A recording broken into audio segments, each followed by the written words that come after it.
asalaamaaleykum suñu mbokku téléspectateur auditeur internaute Asfiyahi rajo télévision sant yàlla julli ci yonent bi sallallahu alayhi wa sallam moom mi ñu may ñu fekkewaat dimanche ji ñoo toogoon fii dimanche ji weesu ñaan yàlla mu may ñu ko ñu wax ko ñu may ñu ko ñuy wax alhamdulillahi rabbil alamin ni ngeen ko xamee rek seen émission Ashifa moom une émission de santé mais aussi une émission boo xam ne nii day indi benn aspect boo xam ne dafay li ñuy wax aspect éducatif loo xam ne dafay joxe wér-gu-yaram day wax ci wér-gu-yaram mais tamit day wax ci yar parce que li may wax rek wér-gu-yaram moom mooy un bon état physiologique maanaam nga xëy yëgoo dara ci sa yaram nga xëy yëgoo dara ci sa yaram ci métit waaye itam amoo benn jàngoro loolu moom mooy une bonne santé waaye li nga xam ne nii dafay indi njeexital ci bonne santé moomu loolu lu ñuy dund la ci suñu biir kër yi waaw yooyu lu ñuy dund la ci suñu biir kër yi mu ñuy laal ndax dafa laal suñu njaboot ndax dafa laal suñu dëkkandoo ndax daf ñoo laal yooyu nag problème ser nañu d'habitude moom mooy ñëw di alterner suñu wér-gu-yaram comme ni ngeen ko xamee le Sénégal un pays en pleine mutation Baye moo daan xëy dem moo baaxoo woon xëy dem uti lu mu indi jox njabootam ñu dunde ndey des ci kër gi sàmm njaboot gi tey jamono njattuñu ndey moomu nga xam ne moo waroon a toog sàmm njaboot gi moom boo moytu sax mooy njëkk a xëy bàyyi su ko defee pendant ce temps les enfants sont laissés à eux-mêmes de plus en plus ñuy dégg di gis ci njaboot gi loo xam ne ni seen ay waajur xamuñu ko ci ñoom fu ñu ko déggee ci réseaux sociaux yi lañu koy déggee wala ñu koy waxtaanee à travers la presse diw moo def lii diw deful lii yooyu mbir nekk loo xam ne ni souvent daf ñuy jaaxal ci conséquences yi indi nag ay conséquences yoo xam ne ni kenn mënu la wax nu mu toll lu ne mun na lañ ci fekk viol inceste grossesse précoce utilisation des pilules même et cetera kenn mënu ko jeexal alors comment bien remobiliser nos enfants naka lañ leen di téyewaatee quelle communication tenir avec eux nu ñu mën a waxtaanee ak ñoom ba ñu xam lu bari li ñu daan nëbb di ko bañ a wax ak suñu njaboot ñuy wax li tubaab naan les questions tabou yooyu est-ce que tey jarul ñu toog di ko waxtaanee ak suñu njaboot madame Thilor Ndong socio-anthropologue que tey ñëw fii def ci moom ay recherche ci mbir moomu nag mu def ci ay recherche yu xóotu xóot ñëw fii tey war ñu defar information tey seen émission Ashifa loolu la indi Adja madame Thilor un plaisir de vous recevoir sur Asfiyahi radio télévision.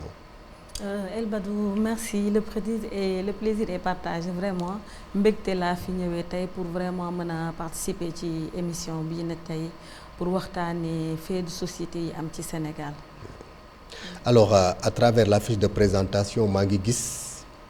madame est candidate PhD socio-anthropologie chargée de recherche APHRC noo koy faram-fàccee. yaa ngi may yokk grade nag parce que PhD candidate PhD mooy maanaam jeexalaguma ba war a mën a tuddee sama bopp socio-anthropologue mais maa ngi ci yoon bi. chargé de recherche APHRC nag dafa nekk benn organisme boo xamante ne ci wàllu population ak santé lay gëstu. ma bokk ci organisme boobu noonu ñuy gëstu aussi ci wàllu population ak santé te ci base boobu laa bëgg a tey sukkandiku pour mën a yaatal waxtaan bi ak yéen. d'accord. du point de vue d'un point de vue social xaj na duñ ci mën a xóot duñu mën a xóot ci waxtaan bi en profondeur du point de vue social mais quand même de la sexualité des enfants am nga ci connaissance bu réel boo xam ne ni war nañ ci mën wax mën nga ci wax lu bëree bëri fu statistiques yi toll. Côté statistique nag du ma mën a jox benn chiffre bu global mais parce que gëstu yu ñu gën di faral di def ay gëstu qualitative la donc chiffres yi tey du ma ne amuñ ci wàll mais xalaat gis-gis en tout cas point de vue askan wi ñun ci loolu la ñuy gën a basé wu te nekk na loo xamante ne ce sont des benn phénomène bu récurrent la actuellement. seetlu nañ ne sexualité bi jeunes yi que ñu wax ko ñu wax ko wax ñàkk ko wax jeunes yaa ngi koy pratiquer donc xëy na ut ay pexe wala ut en tout cas ay lu ñu mën a jàppale pour ñu mën koo wàññi ci réew mi moo ñu war a tax a jóg mais c'est un phénomène quand même assez récurrent dans les sociétés africaines surtout au Sénégal. bari na torop. mais yooyu daanaka madame ci yeneen dëkk yi lañ ko daan gis mais léegi dafa mel ni Sénégal moom ci yeneen dëkk yi lañ ko doon faral di gis wala dafa nekk loo xamante ne réseaux sociaux yee ko fësal. en tout cas nekk na loo xamante ne c'est pratiqué. lan moo gën a faral tey ñu jàpp ne tey c'est pratiqué nekk na loo xamante ne mun nañ ci boole ci modernisme bi.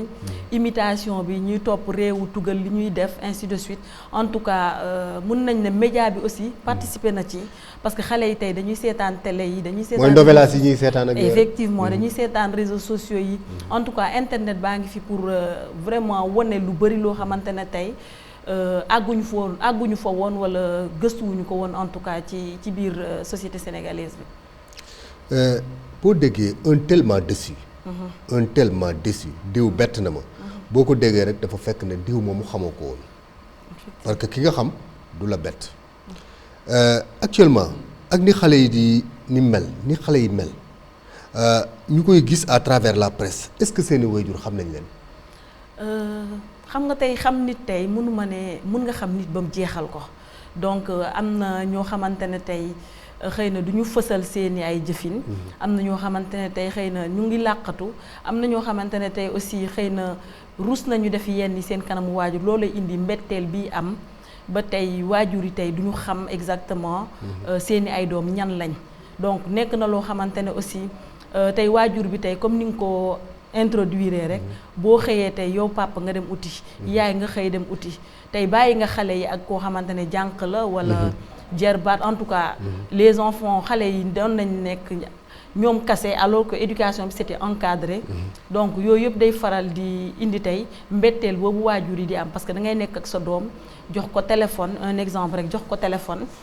mettre ko dans des conditions yoo xamante ne xëy na yow dundoo ko woon et pourtant agsi nga tey fi nga bëgg a agsi nga teg ko ci condition parce que yow amoo woon condition yooyu nga tegal ko moom ba tey nga ibbil ko vraiment buntu boo xamante ne xëy na yow tëjaloon nañ la ko te looloo waral tey yow nga agsi fi nga agsi. Tout à fait. donc loolu yëpp day faral di indi mbetteel ci waajur yi. ñàkk a fekkee éducation xale je dirais pas ñàkk a fekkee mais bon ñàkk jot. wala ñàkk am les mots adéquats pour mën a waxtaan ak sa doom aussi day faral di indi mbetteel boobu ci xale yi donte nit moom mënoo ko xam ba jeexal ko mais am na ci ay défaillance en tout cas ci éducation bi bu mën a jur mbetteel boobu waajur yi di am ci waajur yi xamuñu donc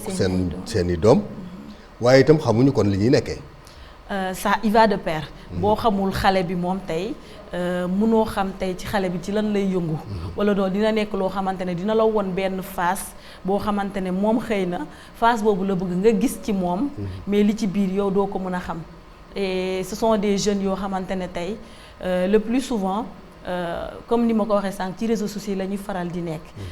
tey toll nañ foo xamante ne ak internet tey loo bëgg a xam nga xam ko tey ci réseaux sociaux yi donte tey say parents du ñu communiquer ak yow wala du ñu wax ak yow boo amee lu la jaaxal tu te réfères aux réseaux sociaux tu te réfères à des groupes anonymes pour wëri information bi en tout cas pour yow gëstu bi nga bëgg a gëstu donte amuloo ku la ko waxal physiquement nga wëri ko à l'extérieur de la cellule familiale comme on peut dire looloo koy faral xamuloo sa doom xamuloo la muy dund est-ce que kon tey nag waxtaan ak ñoom nag wax dëgg yàlla dindi lee tabu teg ko fële waxtaan ak ñoom jàkkaarloo ak ñoom waxtaan ak ñoom est-ce que tey loolu jotul tey jot na mun nañ ne jot na parce que conséquences yi ñu indil tey bëri nañ donc communication bi lu war la mais boo gisee communication bi sooxee ñun ci suñu gëstu moo di que ne sexualité dafa nekk lu tabou ci biir réew mi boobu benn poñ la dinaa si dellu si waat boo gisee tey ñu ne communication waajur bi tey toogul fu mu mën a communiquer ak doomam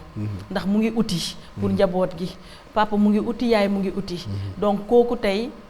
xale yi duñu am ku ñu waxtaanal benn wax naa sànq que ne sujet tabou sexualité tax na ba tey jii xale yi waxtaan bi dina xaw a jafe si ñoom parce que séq entre góor ak jigéen nekk na loo xamante ne aucune religion permettre ko tey religion catholique muy religion musulmane tey li ñu digal mooy nga nekk ci buumu sëy ba door a mën a séq donc tabu boobu yëpp ñu laxas ci sexualité bi nekk na loo xamante ne tey waajur tey dina xaw a jafe tey mu wax ak doomam dina xaw a jafe tey bu ma jëlee exemple xale bu jigéen bi tey bu gis mbaax ngeen baal ma ci kàddu yi nekk na loo xamante ne ñu bari tey ñoo ko gëstul seen bopp ba xam lan la ba xam lan nga war a def en tout cas moyen de prévention yi ñoom ñoo ko gëstul seen bopp bari na tey ay waajur yoo xamante ne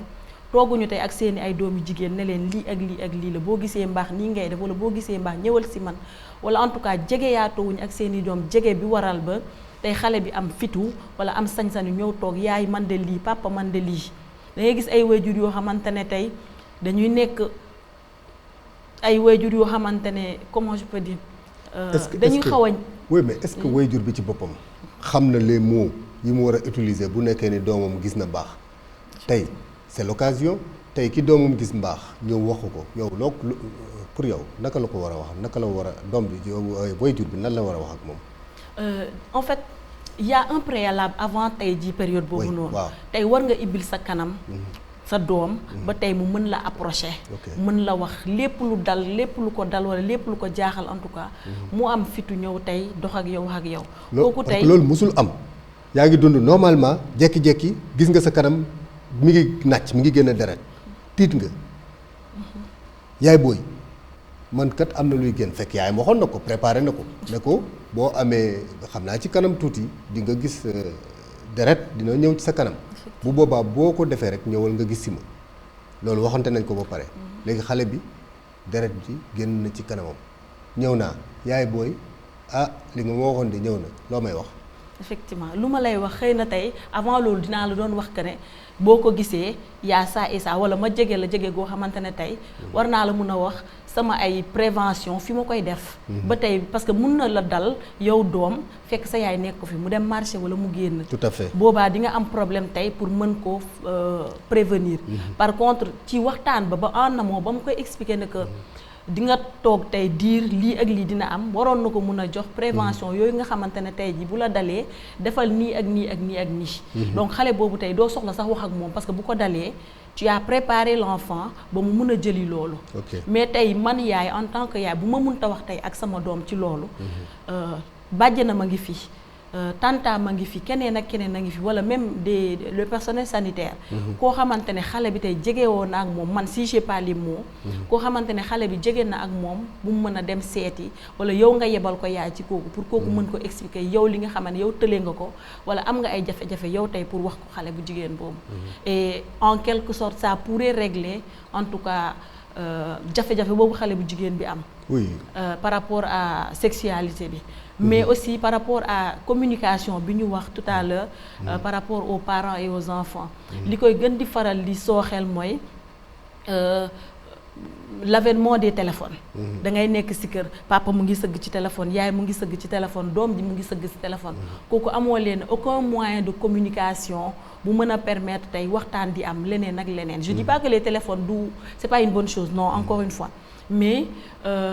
am na yoo xamante ne tey ça facilite pas la communication tey par rapport à ça déjà que y a un éloignement. Le téléphone devait nous rapprocher mais daf ñu soreel effectivement daf ñu gën a soreel actuellement daf ñu gën a soreel par rapport à éducation xale yi parce que boo waxut ak sa doom tey ci téléphone bi lay basé wu pour mën ko wëri daf ñu gën a soreel par rapport à communication bi yaa ngi sëgg sa téléphone keneen sëgg du ngeen waxtaan tey ba li ngeen yendoo ku ci nekk mën ko expliquer moromam moromam mën ko indil ay saafara wala yeddu ko wala xelal ko ci yeneen ak yeneen tout à fait ñoo ngi woon toujours sur les questions tabou la communication qui fait défaut entre waajur ak doom te déggoon naa Serigne Cheikh Tidiane Sy Al Maktoum muy wax na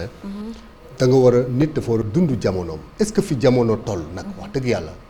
madame encore une fois laajul nag wax dëgg yàlla waxtaan bu xóot entre doom ak waajuram laaj na waxtaan bu xóot xam nga tey jamono dafay dox ñu war a dox ànd ak moom mais li baax ci jamono ngay jël teg ko ci tey ji si on avait des références on a des références fii ci réew mi am nañ fi ay kilifa diine am nañ fi ay femmes de valeur am nañ fi ñoo xamante ne tey ay référence lañ ci wàllu yar xale. donc ñun en tant que parent tey buñ jiitaloon ñooñu noonu tey xëy na tey communication boobu ñuy wax dinañ ko mën a am si ñooñu. jamono lu mu dox war a mën a méngoo ak suñu diine war a mën a méngoo ak suñuy aada ak cosaan. donc buñ ko mënee méngale ko ak jamono bii dox war nañ mën a am tey une éducation solide et une éducation de base pour nos enfants. la daan baax ba léegi mi ngi baax. mi ngi baax effectivement. jàngal sa doom baax jàngal sa doom li baax ginnaaw yow ci sa bopp boo ko xamee defe naa moo gën nga bàyyi ko ak keneen di def ci moom ci xelam loo xam ne ni baaxul. effectivement. D'où l'importance de la communication. Tout à fait. Je vais insister là-dessus. Importance communication ci éducation xale dafa nekk une priorité. Parce que communication mooy tax ba xale bi tey lu ko jaaxal mu ñëw dox ci yow wax la. Parce que boo xale bi dafay toll foo xamante ne day soxla gëstu day soxla laajte ñu xamal ko ko. mu ñu jàngal ko ko mais encore une fois. Avec nos valeurs et nos vertus en tant que sénégalaises ou en tant que en tout cas religion bi ñu bokk. tey jii xale bi nga xamante ne yow waxuloo ko wala jàngaluloo ko da koy gëstu ji. bien sûr bu ko gëstu ji tey jii xëy na anam ya nga ko waroon jàngalee yow yaay. moom du ko gëstoo noonu ça sera d'une manière plus brutale ou en tout cas plus déformée. de yow la nga ko mënoon a jàngal. du coup. njàngal boobu day xaw a sooxe parce que day jàng foofu après xëy na je dis pas que tout le temps c'est comme ça mais xëy na dina dem pratiquer. oui parce que yaay ji jàngal doomam dina ko expliquer danger ya ca nekk. effectivement conséquences ya ca nekk mais bu nekkee ni keneen moo ko wax plaisir charnel bi rek la koy expliquer. effectivement et l'enfant est tenté d'essayer. tout à fait. parents yu bari nag loolu moom moo leen rey la ñuy gis ci réseaux sociaux yi lañ koy gisee xale yi ci réseaux sociaux yi la ñuy expérimenter woo. la ñuy gisee la ñu bëgg a essayer après dem essayer ko dem mos bi nag moom moo baaxul moo indi le motif yi nga gis ci école yeeg ñoom seen yooyu yëpp fu nekk. alors comment bien réarmer nos filles naka lañ leen war a mën a nos filles comment bien réarmer nos filles ba ñu dellu ci waat ci valeur yooyu la bañ a teel a mos bañ a teel a essayer yan kàddu la war a nekk kàddu yooyu yan kàddu la war a nekk ndax kàddu yi ndey moo ko war a wax ndax kàddu yi baay moom moo ko war a wax ndax baay moo war a def ndax dañu ko kàddu yi dafa war a ànd ak ay acte wala ay kàddu rek la war a doon naka la ñu war a réarmer nos enfants. Juste déjà ni ma déggee ngay wax rek. da nga ne réarmer nos filles. man ci sama xalaat. du jigéen rek la ñu war a réarmer. waaw tey jii dañoo war a. waaye boo waxee dañ naan la li ci jig góor jigu ci jigéen. tout à fait li ci jig góor jigu ci jigéen mais n'empêche tey booy yar booy éduquer muy ku góor ki muy ku jigéen ki. ñëpp nga war a boole yar. et c'est l'erreur que font les nos parents ou bien l'erreur que font les parents actuellement. exactement parce que da ngay yar sa doom ji jigéen. effectivement góor a koy génne ca kër ga yóbbu ko ci àll. tout à fait alors que yow booy yar tey war nga mën a yar ku jigéen ki. yaraale ku góor ki. parce que tey ku jigéen ki xëy na tey on met plus l'accent ci éducation ku jigéen ki. sa doom bu jigéen ngay jël teg sa wet jéem a jàngal jéem a def lii ainsi de suite alors que tey ni nga téye ku jigéen ki tey ne ko jigéen da ngay gàtt tànk jigéen da ngay lii da ngay di ko jàngal àddina noonu nga war a téye doom bu góor bi tey nga tegal ko ne ko góor da ngay bëri yërmande si jigéen ainsi de suite am na tey noo koy jàngalee tey xale bu góor boobu tey ba bu gisee xale bu jigéen dina ko jàppee tey ni sëram dina ko jàppee ni tantam dina ko jàppee ni yaayam ba ëllëg si biir tey dina néeg a def xale bu jigéen boobu noonu méttit wala lu bon tu vois donc du coup bu ñuy yar nañ yar góor ñi nañ yar jigéen ñi et comme tu l'as dit tout à l'heure góor tey mooy génnee doom bu jigéen ci këram donc du coup kooku boo ko yaree sur la base des religions sur la base de nos tradition et de nos valeurs tey dina teg jigéen foo xamante ne tey jomb na daal def yenn yi jigéen et quand je dis jomb na def yenn yi jigéen j'en fais appel au VBG viol yeeg inceste yi bëri yi ñuy dégg actuellement dans la presse et tout dina tax tey ku góor kooku tey dina jomba def yenn yooyu noonu ba leneen ak leneen di ci fekk jigéen dañu war a yar jigéen tout à fait war a yar góor effectivement jigéen gàtt tànk dem jàngi ñëwaat góor gàtt tànk moom it dem jàng ñëwaat dëgg la mais ci loolu. mais pourquoi nos adolescents font l'amour très tôt? boobu question nag en fait quoi qu'on dise la sexualité elle est pratiquée. Oui. Maintenant le pourquoi ñun ci gëstu yu ñuy def c'est ñàkk xam ignorance ci la bokk. benn parce que quand je dis ignorance c'est par rapport aux conséquences. par rapport aux conséquences jeunes yi xamuñu li ñuy def tey ba war a mën a tey fagandeku par rapport à ça. mais aussi li koy gën a causer aussi nekk na loo xamante ne y a un manque de communication dans les familles. tey yow li nga war a jàngal sa doom bu jigéen boo ko jàngalu keneen jàngal ko anam yu la neexul xëy na. en dehors de xale yi nag léegi surtout jigéen ñi bàjjenu gox yi li ñu leen xamal. ak sage-femme yi seeni waajur xamul leen ko. effectivement bàjjenu gox yi ak sage-femme boo gisee ñu gën a xamal tey xale yu jigéen ñi ce sont des références ou en tout cas des figures yoo xamante ne yow ku jigéen ki yow yaakaar nga ne tey jii information bi ma soxla moom bàjjenu gox bi dina ma mun a guider wala dina ma mun a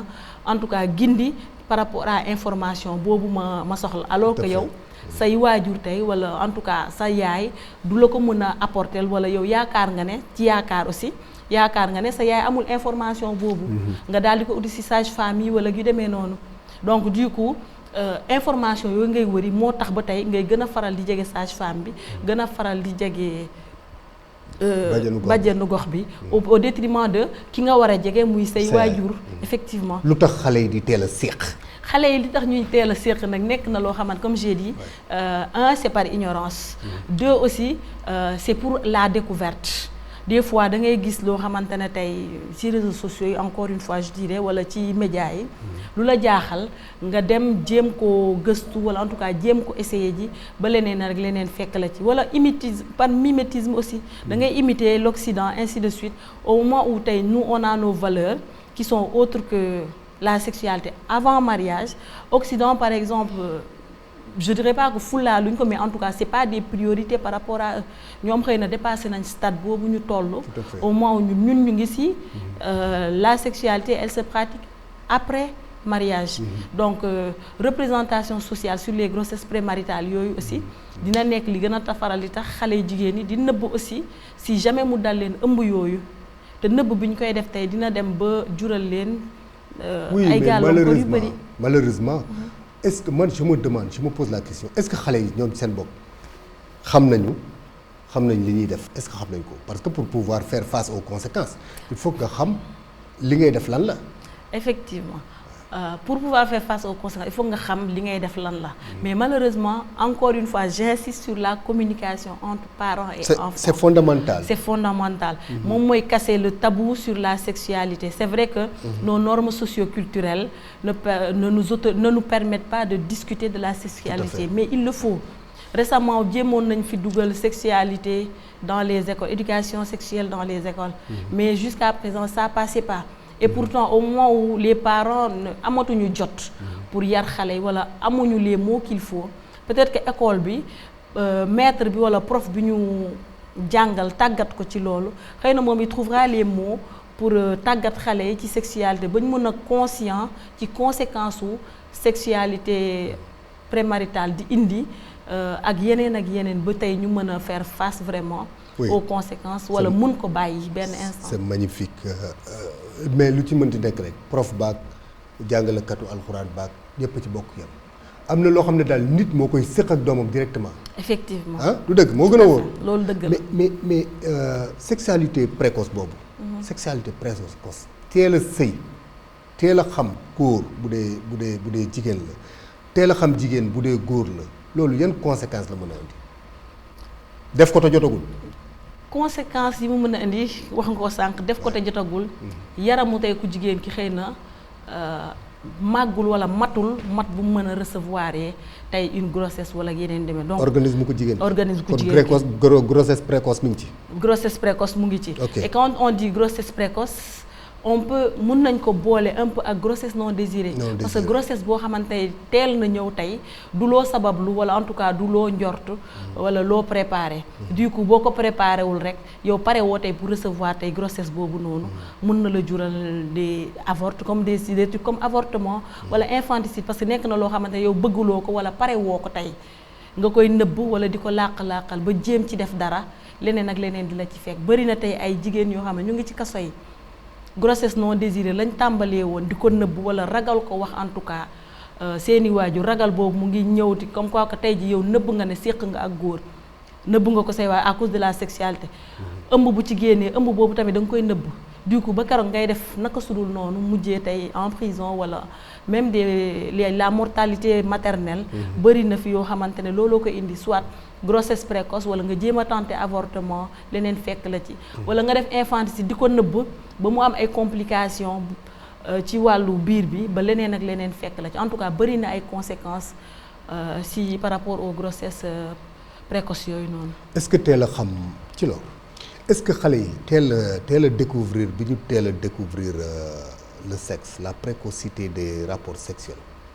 est-ce que du loolu est-ce que yokkul booy xool boo ko gëstu xoolaat xool gëstu est-ce que yokkul cas de viol yeeg yooyu. En tout cas gëstu bu ñuy def génneewul ces statistiques là. Oui. Mais quand même on a trouvé que favoriser na tey les cas de viol et d'inceste là. Parce que tey xale yi dañoo précoce déjà ñoom seen bopp dañuy précoce da nga gis xale bu am 15 ans boo ko gisee tey nga jox ko ku am 18 ans. Ça c'est un. Deux aussi nekk na loo xamante ne tey elles font face très tôt à la vie sexuelle. ba pare dañu wow bët. Exactement yokku ci. Exactement donc loolu yëpp boo ko dajalee day favoriser en tout cas tey grossesse précoce yooyu day favoriser tey sexualité précoce boobu noonu. Mais néanmoins on a eu des cas yoo xamante ne tey ji ce sont des cas isolés certes mais aajo wutoon loolu ak boobu bët bi aajo wutoon aussi ak sexualité précoce bi. Ce sont des cas de VBG yoo xamante ne ku jigéen ki tey sàkkuwu ko en tout cas mbébétu ko ba tey loolu fekk ko ci donc loolu aussi c'est à signaler. donc viol la voilà donte ça favorise tey les cas de viol et inceste. Mais aussi il y a des cas isolés yoo xamante ne laaloowu ci dara. tout à fait xale du nangu ndax xamul yoon loolu la koy jàppee xale du nangu ndax xamul mais am na nag xale yoo xam ne la yàlla xam doon dañoo bët. Quelles sont les conséquences? Quelles sont les limites du consentement? Les limites du consentement. Limite consentement mun nañ ne moytu la. waaw moytu mais moytu bi tamit dafay am lu muy àndal. Comme j'ai dit depuis le début éducation bi tamit mën na favoriser moytu boobu noonu parce que comme ni ko diine yi diglee que ce soit la religion chrétienne comme la religion musulmane. Préconiser wul en tout cas àndu ci sax la yow du ma sax préconiser parce que c'est un petit mot àndul ci relation sexuelle avant mariage voilà boobu àndu exactement donc du coup tey boo ci boolee éducation boobu ak moytu boobu noonu war na mën a vraiment jàppale xale yi jigéen ñi pour bëggoon naa ñu taxaw tuuti ci avortement clandestin bi xale yi xale yu bari di ci ñàkk seen bakkan yéen lu ngeen ñu ci gën a mën a wax ñu xam ko ak lu ngeen ñu ci moytuloo ñun ñi nga xam ne nii dañoo ñu xëy rek gàddu suñu saak dem soxna sa ca kër ga xaj na sax mënul wax ak xale yi ñoom seen jëmi bopp xamuñu li ñu nekk lu mu doon. Avortement nag loi sénégalaise da ko comment je peux dire c'est un sujet assez sensible. Donc permettre en tout cas la loi sénégalaise ne permet pas l'avortement fii tey ci Sénégal. Mais ce qu'on a remarqué mooy que ce sont des pratiques qui sont là, qui sont effectives yu nit ñi di def. Et que malgré que la restriction législative elle est là. Li koy faral nag di gën a pousser mooy tey jii quand boo wanee que ne dama ëmb tey c'est parce que y a un préalable relation góor ak jigéen bañ la teree. moom nga def donc ëmb bi tey voilà essayé nga moo tax tey ëmb mun a am. donc pour nëbbu ne essayé nga. pour nëbbu ne dangaa ëmb ça aboutit forcément à un avortement. Tout à fait. Mais aussi quelque part y a l'aspect réseaux sociaux qui joue encore. Parce que boo gisee ma ne y a l'aspect réseaux sociaux qui joue encore. Jeunes yi tey bu leen dalee tey ils peuvent aller dans les médias sur internet pour voir yan anam lañ mun a utiliser pour def genre yooyu te loolu yëpp c'est disponible sur internet moom loo fa tapé nga am ko donc du coup na mu def ba informé wu ci yenn yi ba mun ci dugg noonu lay defaat ba informé wu pour mën a agsi ci avortement et les conséquences sont vraiment dramatiques. Il y a les incarcérations dans les prisons. Bien sûr. Comme j'ai dit, il y a les décès maternels ak yeneen des fois même ça peut aboutir après à une forme de stérilité ou bien yeneen ak yeneen parce que anam yi ñu koy defee nekkul anam yi war parce que c'est pas permis au Sénégal du coup forcément mën na impacter ci santé tey xale bu jigéen bi. waaw kooku c'est certain. Internet bi ak adolescents yi xam naa fa la ñuy jaar ba xam pilule de. xale yi moom xam naa ni foofa lañ jaar ba xam pilule ndax pilule ci boppam baax na ban âge lañu war a jël pilule ak kan moo ko war a jël luy conséquence ci xale bi ay atam tollul ci jël pilule. Récemment def naa benn panel ci le rôle de la planification familiale. Mais juste pour bañ ci xuus trop parce que je suis pas dans le corps médical. Mais d'après nos études nous on trouve que on a pu dans les résultats gis que ne planification familiale mënoon na aar jigéen yu bari tey ci grossesse non désirée. donte nag. waay ma ni xam nga lu ma jaaxal. ci loolu. waaw. diine yi ñoo ñu tere ñu sëy ñu séq te sëyuñu diine tere na la séq te sëyoo. waaye loolu de planification familiale. Justement la base de la planification familiale c'est pour espacer les naissances et à la base je le dirais c'est pour les femmes mariées. Oui. Mais tey jii à la base. Voilà. Mais tey jii bu ñu demee ba gëstu ne. taux de mortalité ñoo ko gën a jël.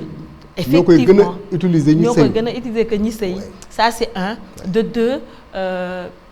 les résultats ont montré en tout cas que tey jii bu ñu permettroon tey xale yu jigéen ñi tey ñu utiliser méthode planification familiale. xale bu jigéen bi nga xamante ne bu jëlee méthode planification familiale du ëmb tey du àgg ci avortement donc on réduirait le taux d'avortement. te du àgg ci infanticide on réduirait aussi le taux d'infanticide. donc ci anam yooyu loolu est-ce que du mesure ñàkk pexe quoi. mesure ñàkk pexe. en tout cas loolu moom mooy démission parents yi. démission mënatuma la léegi daal mënalatuñ leen dara def leen lu leen neex. non du question mënatuñ la mais gëstu bi ñuy def ñun par exemple ça a montré que grâce à la planification familiale tey on pourrait régler beaucoup de maux parce que quoi qu'on dise wax naa ko sànq ci début émission bi la sexualité ñu wax ko ñu ñàkk ko wax ñu tere ko ñu ñàkk ko xale yaa ngi koy def donc vu que jamono day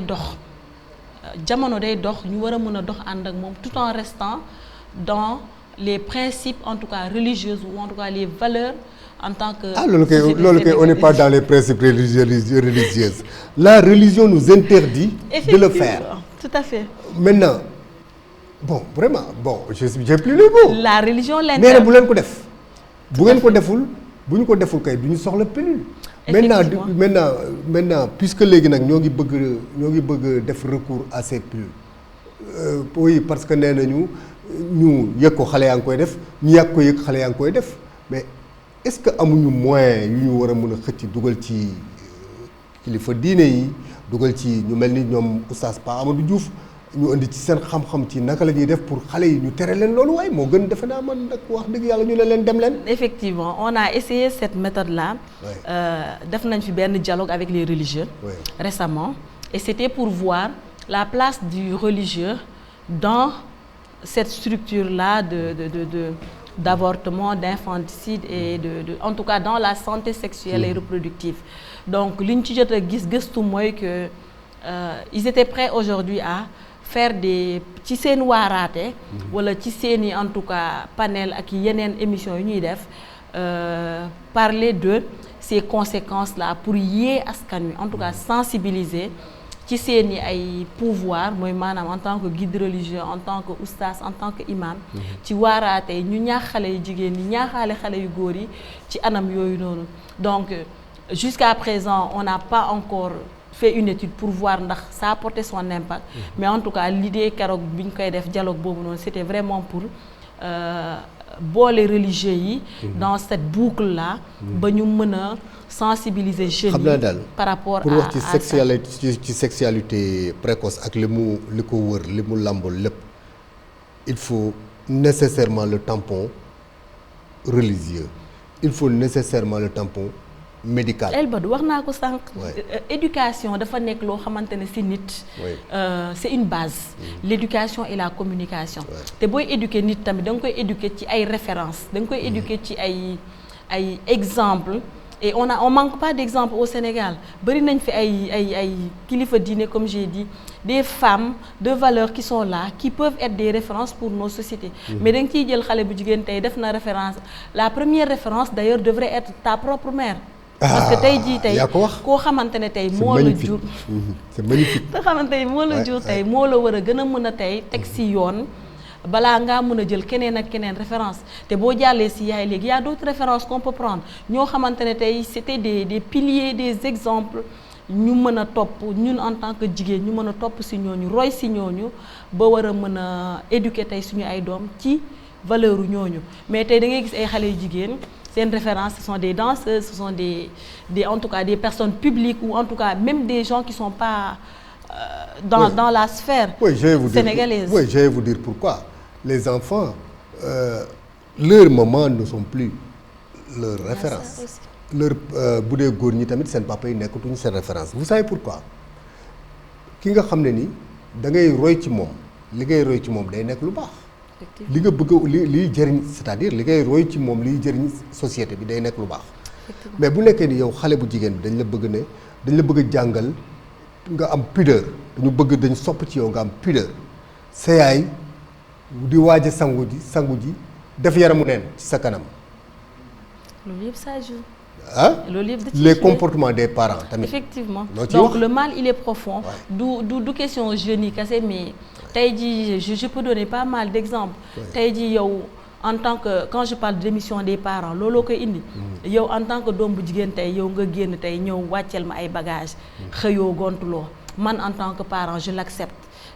C'est une manière de légitimer yow ci li nga nekk donte xam naa ne li nga nekk baaxul. mais tey jii topp naa alal wala topp naa tey sama bëgg-bëggu bakkan nga may indil xaw ma foo ko jëlee je pose pas de questions je prends j'acquiesce alors que tey jii xëy na nga koy amee du loo xamante ne dëppoowul ak principe effectivement yi nga xam ne moo war a tënk nit. effectivement balaa ngaa réagir yow ku waajur bi tey. fekk xëy na ëmb am na ci wala viol am na ci wala yeneen ak yeneen am na ci nga door a wëlbatiku di naan bett na ma donc le mal comme j'ai dit il est profond. Il y a l'éducation qui fait un manquement. Il y a la communication qui manque. Et il y a aussi les normes sociales qui pesent actuellement sur bien sûr parce que xale yi sànq yaa ngi pointé du doigt l'internet les télévisions les séries télévisées ak yu demee mais tamit ñu suñu comportement ci biir néeg yi nekk ak sa doom ba pare bëgg def yenn yi ak sa soxna wala ak sa kër kii. loolu yëpp promiscuité yëpp da ciy jouer effectivement. la promiscuité là yëpp da ciy jouer. te mën na jur lu bari en dehors de cette sexualité là précoce. ça peut amener des cas de viol et d'inceste. parce que tey jii nga nekk ci benn kër bu am ñaari néeg ñetti néeg nga yeb fa. C'est dommage de le dire 15 ou 17 personnes jamono demee noonu xëy na jamono métti goo xamante ne noonu lañ mën a dëkkee mais tey jii nga dëkk avec 15 personnes pour 2 chambres ou 3 chambres góor ak jigéen jaxasoo lu ne mën na cee xej. nit rek lay doon aussi après tout. bien sûr moom daal le mal moom boo ciy wax. wet goo laal rek remonter waaw wet goo laal rek dina métti waaye tamit wéetaay tam baaxul. ndax mën nga xëy dem liggéey yow ku jigéen ki mën nga xëy dem liggéey yow ku góor ki mën nga xëy dem liggéey ku jigéen ki day xëy dem liggéey bàyyi doom ak baayam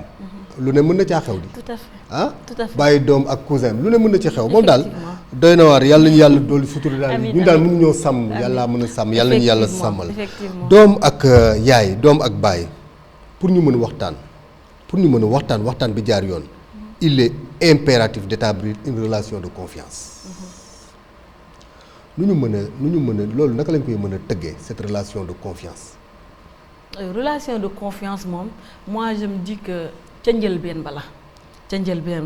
ba xale bi nekkee lu ndaw parce que tey jii am na ñoo xamante ne tey mënuñu wax aucun benn poñ bu positif par exemple ci seen doom parce que xamuñu seen doom. tey jii doom boo ko amee tey. da ngay waxtaan ak moom da ngay toog ak moom da ngay gindi da nga koy mën a gindi ci yu bari donc dès la base dès le bas âge ci ngay développer ce climat de confiance là ak sa doom ba tey jii mu koy màggaale donc bu toogee sax gisu la tey dina sentir besoin tey toog ak yow waxtaan ak yow xale boobu tey da ngay doon royukaayam da ngay doon ki nga xamante ne da ngay doon wéttalam en quelque sorte fu mu la gisulee outil la tey relation boobu tey boo ko développé tey sa doom tey la relation de confiance va exister et tu pourras tey moom si bopp bu amee loolu ko jaaxal ñëw si yow sa bopp mun nga am lu la jaaxal tey parce que doom nawle la mun nga am tey lu la jaaxal nga dem si moom xam-xam moom ñëpp a ko mën a def mag comme ndaw mun na njor xam-xam mun na tey am solution boo xamante yow tey en tant que yaay gisoo ko woon te sa doom tey mun la ko yokk tey et ainsi de suite vice versa donc relation de confiance puis moi je me dis que c'est depuis la base ca ba muy nekk xale ngay yar sa doom tey ci mu mën a wax dëgg ci mu mën la wax dëgg en toute situation mën a lu mu ci mën a doon mën a gore à ta présence mën a gore à ton absence en ton absence tout à fait exactement c'est important une bonne éducation et un roman d'apprentissage une bonne éducation tout à fait yan gët la société war a teg xale yi société bi tey bëtu gunge leen lañu war a def tey ji au lieu de blâmer tey ki nga xamante ne def na kasudul noonu tey ba loolu fekk ko ci nga koy xoolee bëtu kii ngeen baal ma ci kàddu dafa cagatu kii dafa lii kii dafa bëggu góor tey ba lii fekk ko ci jàppaleel kooku xëy na c'est une erreur qu'elle a commise et peut-être que elle regrette jàppaleel kooku tey nga won ko yoon bi mu war a jaar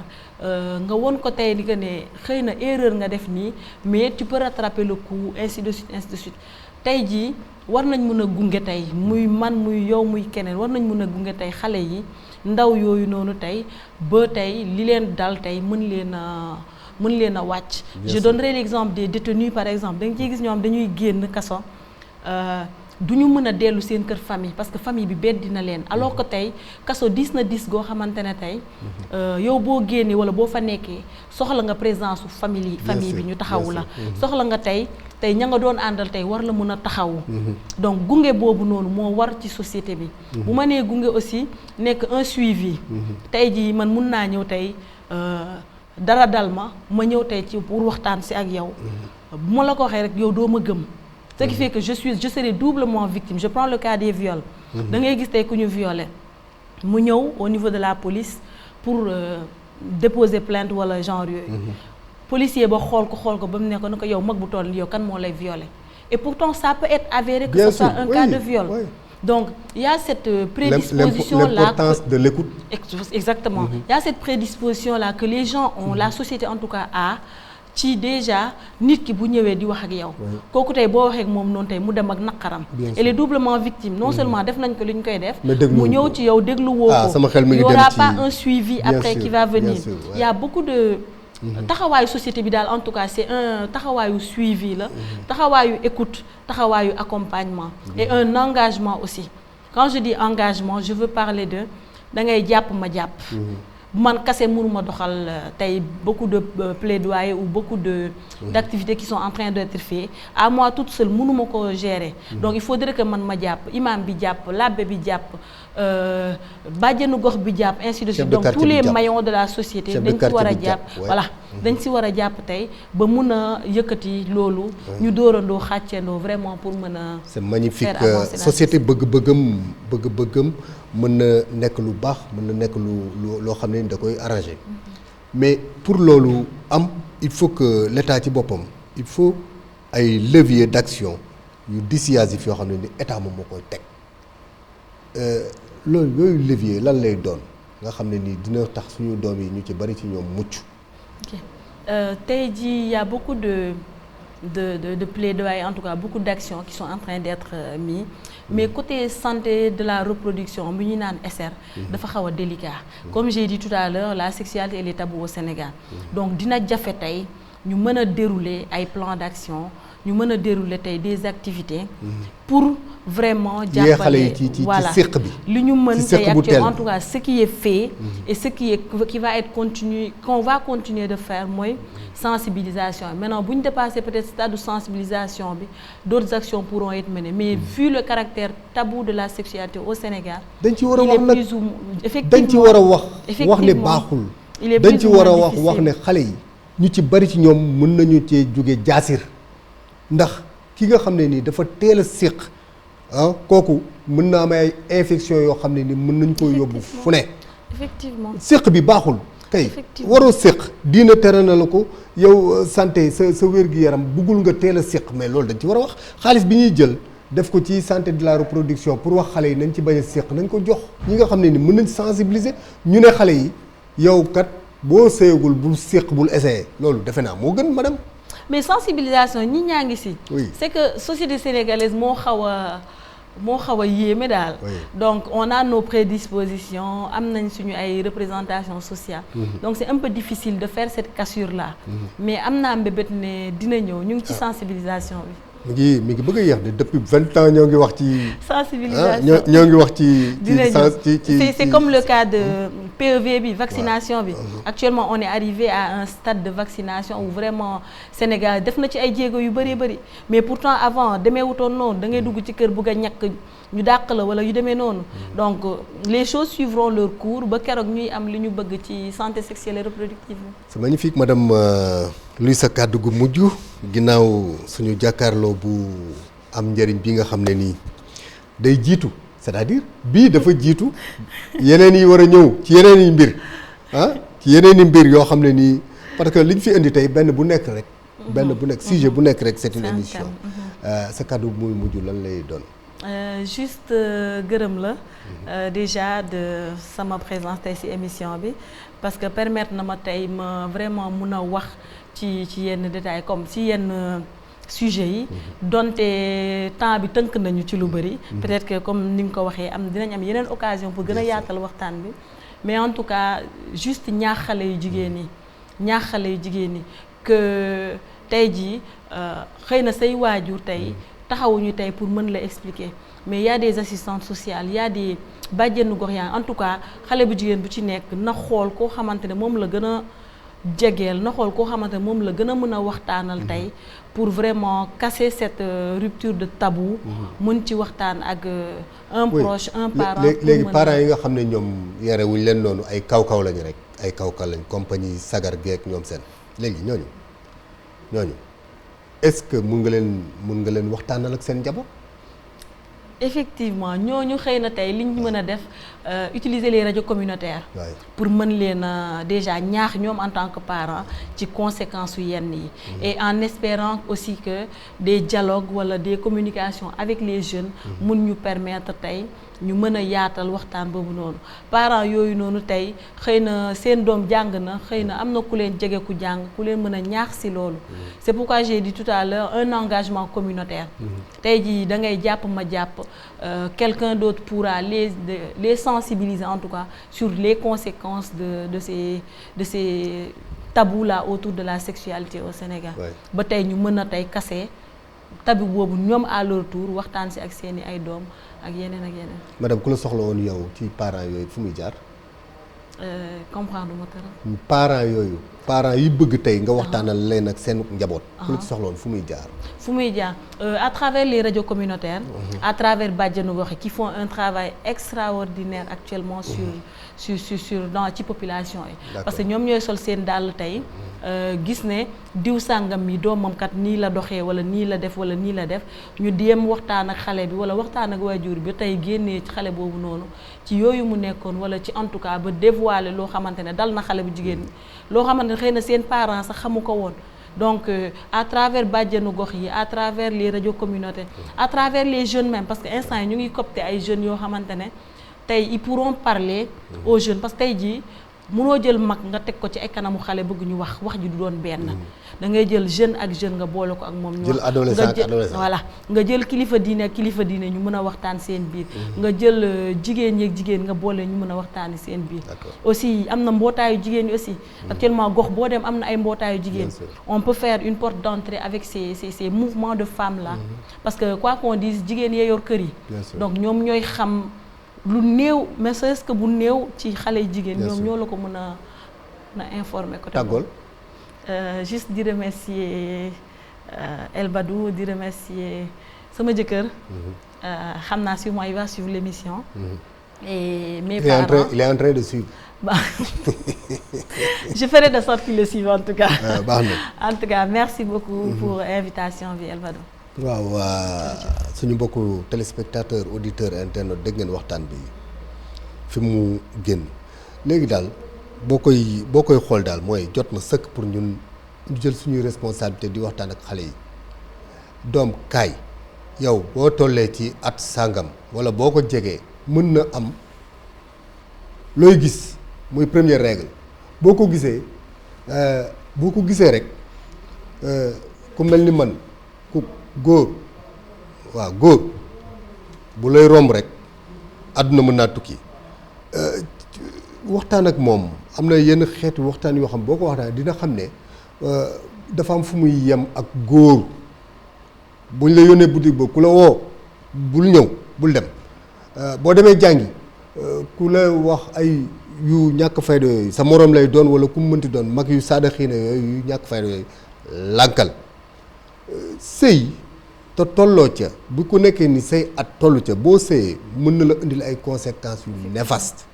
ndax comme ni mu ko waxee sa organisme bu dee jigéen la sa organisme mën na koo bañ a attan bu dee ku jigéen ki bu dee ku góor ki mën nga faa jógee nag nekk góor yu dépendant yooyu nga xam ne ni fu ñu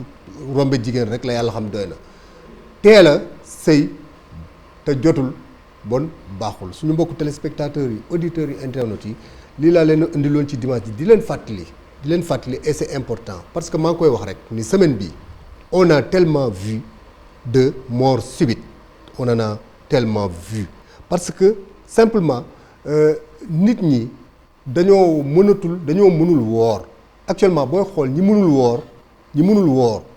ñi woor wàcc ñoo ëpp fuuf ñi nga xam ne ni dañuy woor te xaj na xamuñu ko parce que ils ont dû oublier wala ils ont ignoré que ni diggante 2020 ak léegi dafa am lu fi jaar ñu koy wax Covid-19 def ci suñu organisme loo xam ne ni ñu bare ci ñun tawat nañu te xamuñu ko au moins j'en ai vu 5 morts subites ñoo xam ne dañuy dox ba ci yàgg ñu daanu wala ñu toog fi ñu toog dee su ko defee ñu def attention xoolaat suñu bopp liy metti suñu biir yaram bu nekkee ni metti na lool ñu toog balaa ñoo continuer suñu woor ñu dem xooli docteur xool lii metti suñu yaram wi lan la daal bàyyi xel ne daal nit daal yàlla moo ko may ne ko boo mënul bul def lii laa leen indiloon donc ci dimanche ji leen ñaanal yàlla jàmm di leen ñaanal yàlla yiw di leen ñaanal yàlla suutura di ñaan yàlla dimanche ji ñu ko seetaane tey ba dimanche ji di ñëw lépp lu ñu fi dund rek yàlla nay jàmm asalaamaaleykum wa rahmatulah taala wa barakaatu.